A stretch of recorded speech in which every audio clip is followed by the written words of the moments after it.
Et lui-même, il a été donc baptisé en 1906.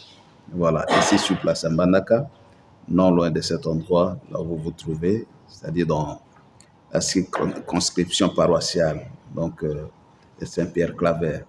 C'est-à-dire son nom est inscrit ici, c'est-à-dire dans les registres de baptême de cette paroisse, là où se trouvent les restes donc, de son corps, comme nous disons, les reliques.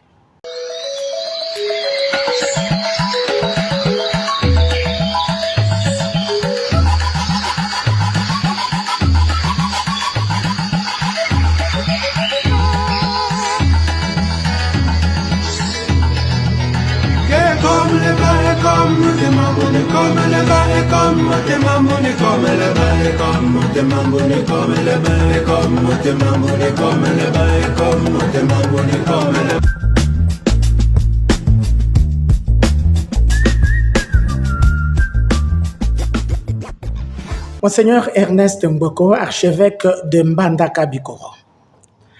Excellence, récemment, on vous a vu sur des réseaux sociaux lors d'un pèlerinage sur les traces d'Isidore Bakanja. C'est dans votre archidiocèse.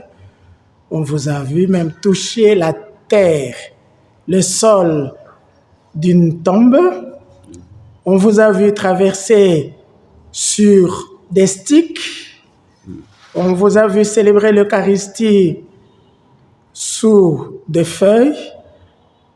On vous a vu dans des conditions qui ressembleraient à la vie d'Isidore Bakanja. En tout cas, sur les réseaux sociaux, on a cru comprendre que vous étiez effectivement sur les traces d'Isidore Bakanja. Heureusement, aujourd'hui, on vous retrouve ici à Mbandaka, au sanctuaire Isidore Bakanja. On nous dit qu'il est passé par ici. Excellence, Isidore Bakanja est fils de ce diocèse. C'est votre fils, n'est-ce pas? Oui, certainement. Et alors? On est issu de cette église locale. Et alors, on le prie ici ou pas?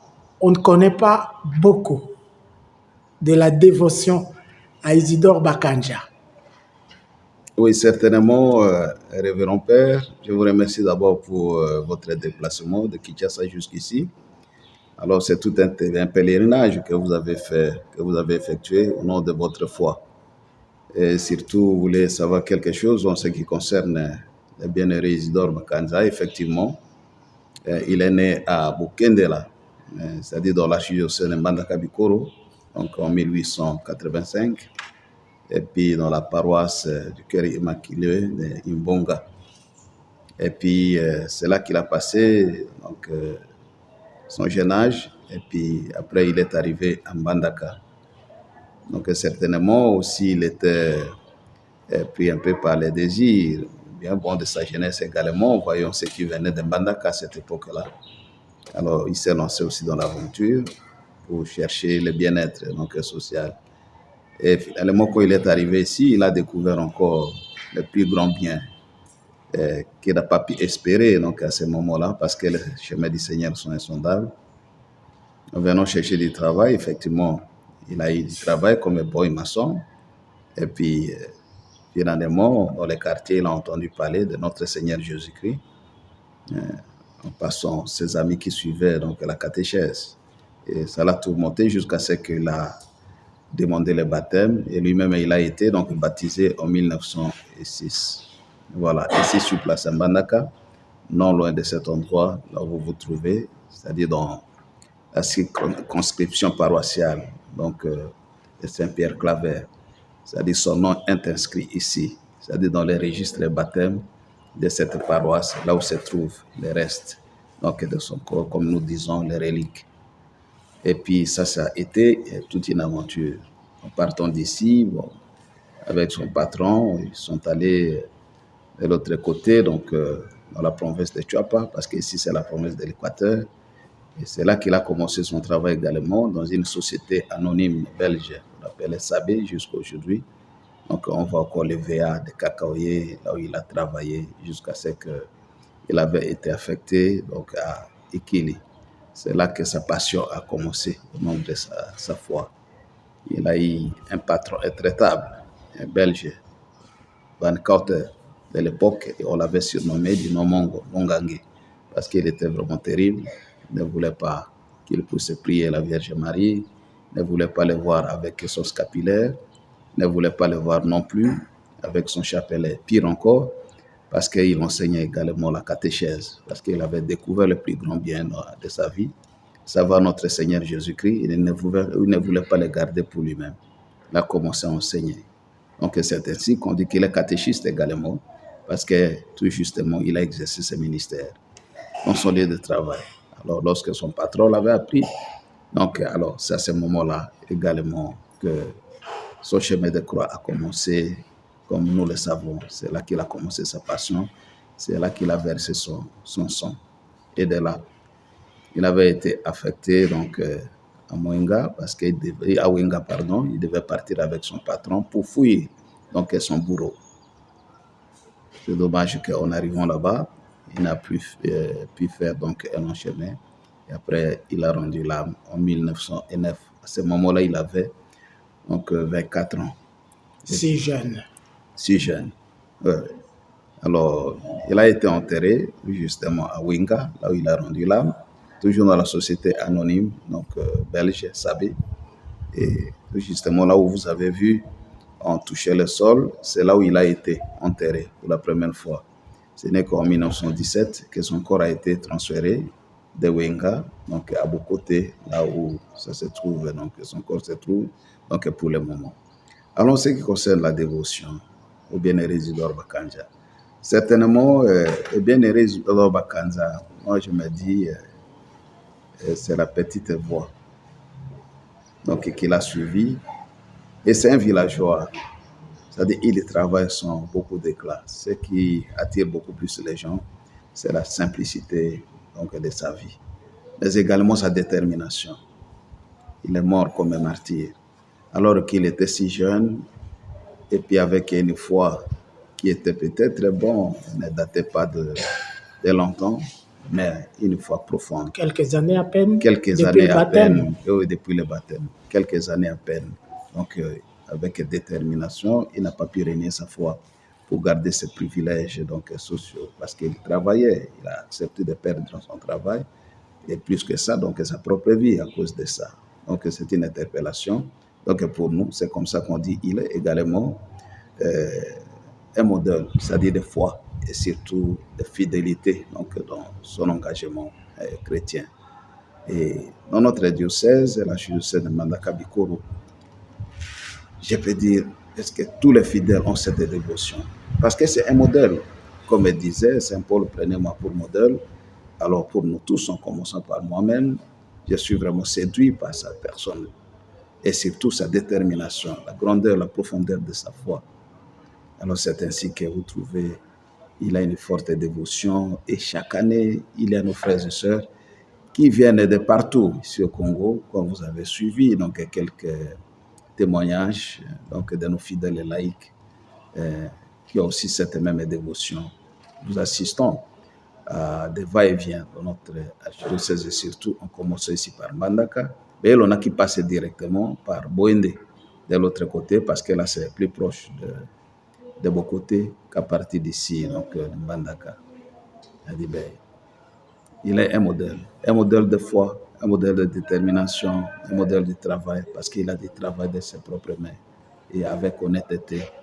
Et à Ikili, là où il a commencé donc, sa passion, nous y avons été, ça fait à peine 3-4 semaines. Nous avons écouté les gens, c'est-à-dire ceux qui ont vécu, dont les grands-parents ont vécu avec Bakanja. Alors c'est resté comme une sorte d'épopée. Il y raconte, c'est-à-dire la tradition orale. Parce qu'ils ne savent pas, nous ne sommes pas donc, d'une culture, donc là où on peut mettre les choses par écrit. Mais c'est resté comme un grand homme qui a été modèle donc, pour les gens et ceux qui ont vécu avec lui, même là où il s'est caché. Donc, quand moi, il pouvait se donc avec l'inspecteur qui était venu de la Belgique, donc qu'il a pris donc de Ikili pour aller avec lui à Wenga. Alors, à un moment donné, à quelques, je peux dire 500 mètres, c'est-à-dire d'Ikili, alors il ne pouvait plus marcher parce qu'il marchait, il s'appuyait sur les béquilles. Alors là, il s'est caché parce qu'il s'est jeté là-bas en entendant l'inspecteur qui venait. pour qui se manifeste à lui, et c'est lui qui a sauvé sa vie. On l'amène maintenant donc, dans sa navire jusqu'à Awenga. Et les gens disent, voilà, ça c'est mon grand-père, grand-parent, qui est venu nous montrer, c'est ici, qu'ils étaient cachés. C'est-à-dire, c'est pour dire, c'est une histoire vraiment qui est fondée, parce que ceux qui ont vécu avec le bien-aimé Isidore Bakanza, donc ceux qui ont écouté, ceux qui ont vécu avec lui, sont encore vivants aujourd'hui et ils les racontent. Alors ici, ce n'est pas tout simplement les fidèles de l'archidiocèse de Mbandaka-Bikoro, mais ceux qui viennent d'ailleurs, de l'est du pays, comme vous avez suivi, de Kinshasa, n'en parlons même plus, et puis du Congo central, même donc de la province orientale, donc partout ailleurs. Et récemment, je venais de recevoir une correspondance, c'est ce qui m'a étonné, d'un prêtre, c'est-à-dire de Caroline du Nord, c'est-à-dire aux États-Unis, qui m'a écrit, alors me demandant les reliques du bien-aimé Isidore Bakanza. Et la lettre avait été expédiée au mois de juin, février 2024. Et j'ai reçu la correspondance au mois d'octobre. Alors heureusement qu'il avait un confrère qui passait par ici, qui était en vacances, et il est missionnaire aux États-Unis. Alors il était venu me rendre visite. J'ai dit, mais voilà, comment est-ce qu'Isidore Bakanza a rendu les choses? J'ai construit un paquet, mais aussi les tissus du bien-aimé Bakanza Isidore, avec d'autres documents également. Alors je les lui ai envoyés, et puis je me suis dit, mais comment est-il possible à partir des États-Unis? Qu'est-ce qu'il leur a parlé donc, du bien-aimé Isidore Bakanza? Et mais également au Kenya, il y a un grand séminaire donc, qui venait d'être inauguré, on l'a mis donc, sous le patronage du bien-aimé Isidore Bakanza. Au Tchad également, à Mulundu, il a également une paroisse. C'est pour dire la dévotion bien-aimée Isidore Bakanza déborde donc les frontières de l'archidiocèse de Mbandaka-Bikoro et même les frontières donc, de notre église locale, donc nationale du Congo. Donc il a une grande dévotion et il a aussi beaucoup de miracles qui s'opèrent. Mais seulement nous ne sommes pas d'une tradition là où on peut archiver les choses ou bien passer d'abord par beaucoup d'examens donc cliniques pour pouvoir donc essayer de mettre ça dans les archives. Mais il en a toujours. Parce qu'à Rome, c'est ce qu'on a exigé dernièrement. Nous avons déjà envoyé ce qui donc, demande des miracles scientifiques. Et nous en avons déjà eu, et puis on les a envoyés. C'est-à-dire du point de vue apparition. Il en a, puis des guérisons. Nous ne parlons même plus des conversions qui se font aussi d'une manière donc miraculeuse, qui se font également, et puis les témoignages qui nous parviennent également. Donc voilà, il a vraiment une grande dévotion. Il a une grande dévotion, révérend Père. Béatifié en 1994 à Rome par le pape Jean-Paul II. Oui.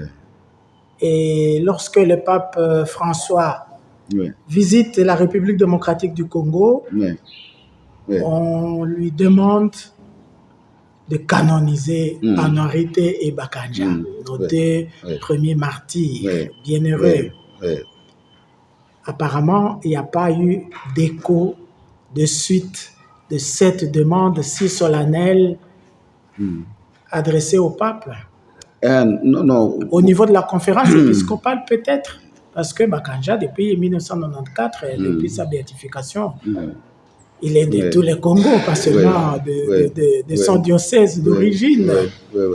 Oui, c'est un patrimoine spirituel donc, national, mais également universel.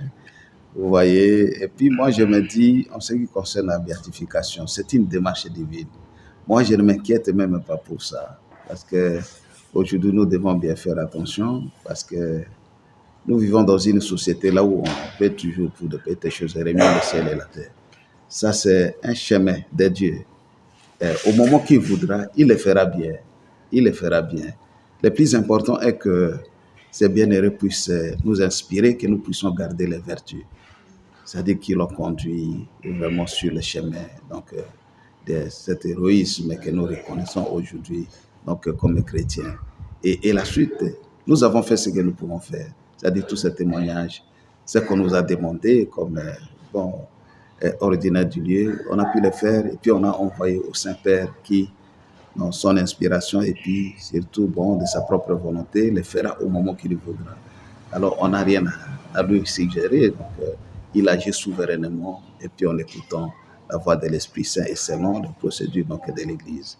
Le plus important, surtout comme je viens de le dire, que Bakanja Isidore, que sa dévotion ne soit pas tout simplement des chansons ou bien des prières que nous récitons. C'est vrai, ça c'est l'expression de notre foi, mais que nous puissions nous imprégner des vertus donc, qui nous a laissé, qui nous inspire aujourd'hui. Excellence, c'est ce qui est le plus important pour nous. Excellence Bakanja est patron des laïcs catholiques en République démocratique du Congo. Vous parlez des vertus, vous pensez que les laïcs, pour ne pas parler de tout le pays, les laïcs de l'archidiocèse de Mbandaka Bikoro s'inspirent des vertus de Bakanja? Ah oui, mais certainement. Donc, le CALCC fait son travail. Le conseil de l'apostolat oui. Pour les laïcs. Pour les laïcs, donc chrétiens, catholiques du Congo. Oui. Donc, ils sont en train de faire leur travail. Et puis, chaque année, comme ils viennent d'en témoigner, ils font des conférences, et ils font également des événements. Donc, au bien les résidents Bakanza, ils font également donc, le pèlerinage donc, dans les différents lieux donc, de sa vie. Et puis, Bolo Kassimba est ici à côté, là où il a été baptisé. Et surtout, le 12 août, le jour de sa fête, donc, qui a été décrété par la conférence épiscopale nationale du Congo. Jusque-là, c'est vraiment une grande célébration. Nous tous, donc, ces jours-là, dans l'avant-midi, peut-être on laisse les fidèles aller au travail, parce que Bakanja Isidore a été d'abord un travailleur. Il travaillait, mais il priait également, oui. Donc, la prière et le travail. Alors, on les laisse dans l'avant-midi, ils vont au travail. Il a des responsables dans les différents services, mais également, il a des parents qui doivent prendre soin de leur famille. Et à 13h, ça c'est vraiment l'heure donc, du rendez-vous et puis traditionnel. Et nous tous, nous nous retrouvons là-bas. Nous faisons un pèlerinage de 2 à 3 heures. En priant le chapelet avec des stations également, jusqu'à ce que ça, ici, c'est le point vraiment de chute. Donc, là où nous célébrons l'Eucharistie maintenant pour rendre grâce à Dieu, mais aussi pour lui demander donc, de différentes faveurs par l'intercession de son bienheureux Isidore Bakanza. Un laïc, un chrétien qui abandonne ou qui néglige son travail pour aller prier, qui ne se réclame pas de Bakanja. Ah oui, mais certainement, nous devons donc concilier les deux, c'est-à-dire la prière et puis le travail. Parce que le travail, c'est aussi un témoignage pour nous. Parce que nous tendons quand même dans la société d'aujourd'hui perdre même, donc je peux dire, la conscience professionnelle. Oui, nous devenons de plus en plus des paresseux, respect de l'heure, et puis surtout, et gagner dignement donc, sa vie, gagner dignement sa vie. Ça fait partie également donc, des vertus de bien-être Isidore Bakanza. Parce qu'avec tous ces témoignages-là, on dit même, en famille, il travaille, couper les champs, comme de l'autre côté, à Bukendela, donc c'est aussi des riverains, il allait pêcher, et puis, mais il a construit des maisons, et il les faisait. Donc, jusqu'à ce qu'il a continué, quand il a eu son travail comme boy maçon, il a fait, aide maçon, il a fait, et puis de l'autre côté, comme aide cuisinier, il a fait également chez Van Kauter, et puis il a travaillé. Alors, c'est aussi un modèle pour nous. Pourquoi est-ce que nous pouvons donc négliger le travail dans tous les domaines? Et par leur travail, les laïcs témoignent également qu'ils sont des chrétiens et puis ils doivent donner l'exemple donc du travail, mais surtout gagner dignement leur vie. Excellence, vous avez reçu des États-Unis un témoignage, une correspondance, une demande pour Bakanja. Alors, si ceux qui vous suivent maintenant voudraient s'adresser à vous pour la même chose, pour un témoignage ou pour une demande, ils peuvent passer par nous et nous transmettront, n'est-ce pas? Ah oui, mais certainement. C'est-à-dire, n'importe quel fidèle, c'est-à-dire, la bonne nouvelle se transmet également d'une personne à une autre. C'est aussi une façon d'évangéliser. Ceux qui ont déjà rencontré le Seigneur avant nous peuvent aussi nous montrer le chemin. De la même manière, ceux qui ont reçu les faveurs par l'intercession du bien-aimé Isidore Bakanza, ils sont devenus des témoins, aussi des apôtres, ils sont envoyés en mission. Et puis ce qu'on a reçu du Seigneur, surtout tout ce qui est spirituel, on ne peut pas les garder pour soi-même. Alors ils peuvent passer par vous, et puis à n'importe quel faveur, et puis ça peut nous parvenir également. Comme ces prêtres américains, c'est-à-dire, c'est pas la poste, même si nos postes ne fonctionnent plus comme il se doit, mais après 7-8 mois, mais c'est arrivé quand même à la destination. Alors qu'à Kinshasa, même ici, c'est 1064. La poste physique n'existait pas, mais miraculeusement, je ne sais pas comment, parce que je l'ai trouvé sur mon bureau. Merci, Excellence. Monseigneur Ernest Mboko, archevêque de Mbandaka Bikoro, évêque d'Isidore Bakanja. Merci beaucoup. Parce qu'il est dans le registre de cette paroisse, Saint-Pierre-Claver, de Bakoussou. Voilà, de Bakoussou, nous nous trouvons dans l'église paroissiale au sanctuaire Isidore Bakanja. Merci, Excellence. Merci, Révérend Père, et bonne journée.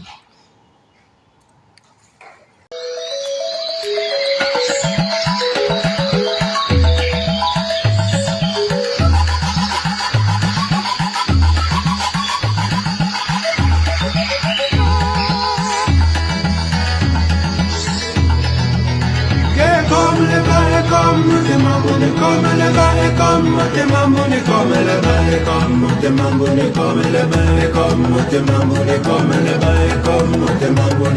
le